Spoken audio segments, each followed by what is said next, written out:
Por que Jesus Cristo foi elevado a Deus pelos romanos? Artigo escrito pelo professor Edgar Dias de Vasconcelos. Jesus de Nazaré, homem comum, entretanto muito inteligente, de classe média possivelmente. Estudou em escolas rabínicas, tinha elevada cultura para o seu tempo. Profeta, sua elevação a Deus foi uma fraude romana. Viveu na Galileia, desenvolveu pregação religiosa apocalíptica, defendendo a iminência do fim do mundo. A chegada de um novo reino, o que levou à sua condenação por crime político contra o Estado. Tratava-se, antes de tudo, de um agente revolucionário, com discurso teológico complexo, com diversas variáveis. Fora condenado à morte por infâmia contra Deus, ao manifestar como se fosse Deus. Feria-se o espírito do único e verdadeiro Deus, Javé, da tradição judaica. Entretanto, a sua condenação à cruz tem caráter político e não exegeticamente teológico. A primeira contradição aparente. Na verdade, após a sua morte, tornou-se uma das maiores figuras religiosas, elevando-se a Deus. O Império Romano, na figura do imperador Constantino, no concílio da cidade de Nicéia, foi transformada em Deus pelo imperador de Roma, quando, para justificar a sua divindade como manifestação do Espírito de Javé, inventaram o mistério da Santíssima Trindade. Mas o próprio Jesus não se entendia como Deus, até porque ser Deus, na contextualização da Palestina no seu tempo, constituía-se em crime e seria morto imediatamente, mesmo sem julgamento, pelo fato de quebrar as tradições teológicas do povo de Israel. Na verdade, Jesus nunca fora querido historicamente pelos judeus. Não tivera valorização nem mesmo popular, não sendo significativo para o povo judeu, que em um julgamento popular fora trocado por Barrabás. O motivo não era nacionalista. Jesus defendia o domínio romano sobre os judeus, justificando que o povo pagasse imposto a Roma. Barrabás fora colocado em liberdade, pois defendia a luta armada para Israel libertar-se do domínio do Império Romano. Jesus estava então preocupado apenas com as reformas do templo, as questões sacerdotais internas. Portanto, seu maior conflito era com Caifás, representante do poder religioso do seu tempo. Mas, por conveniência política, o Império Romano, após a tentativa da eliminação de ideologia religiosa cristã, resolveu adotar um profeta desconsiderado entre o povo judeu, produzindo em Roma um Deus.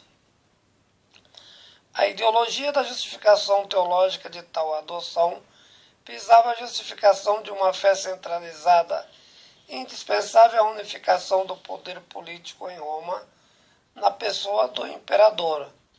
Constantino percebera tal necessidade, motivo pelo qual Jesus tornou uma das maiores personagens históricos da religião ocidental.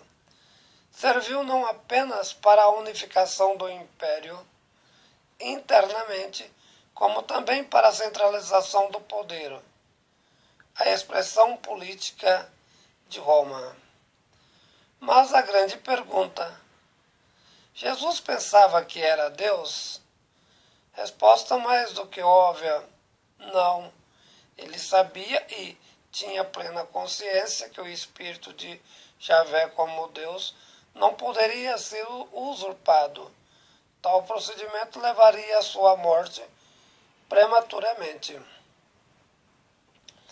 Em decorrência, a segunda pergunta: quem realmente inventou Jesus Cristo como Deus? Gente muito pobre e desagregada socialmente no Ocidente. Foi o caminho encontrado socialmente para contestar o Estado, a política de Roma, sobretudo o domínio da aristocracia. Portanto, os primeiros cristãos viram na figura de Jesus o mecanismo fundamental de contestação social e político para desobedecer às ordens do Senado nas figuras imperiais. O processo de exaltação de Jesus como Deus só foi possível fora do contexto político-religioso da sua origem. Refiro-me aos primórdios do cristianismo.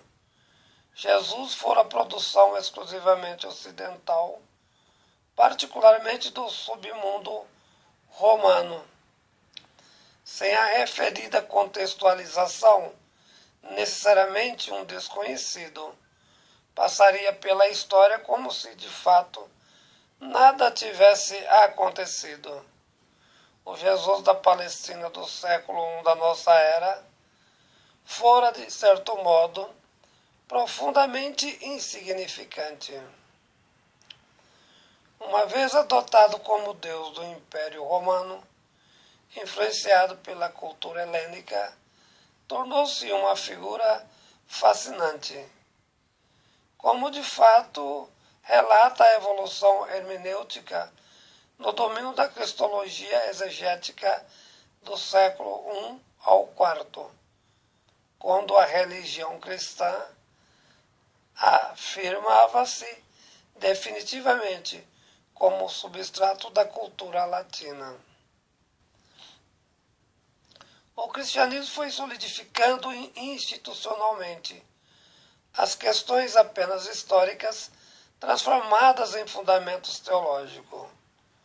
Os evangelhos é definido por novas traduções, retirando os aspectos sociais, modificando a figura de Jesus, dando caráter divino.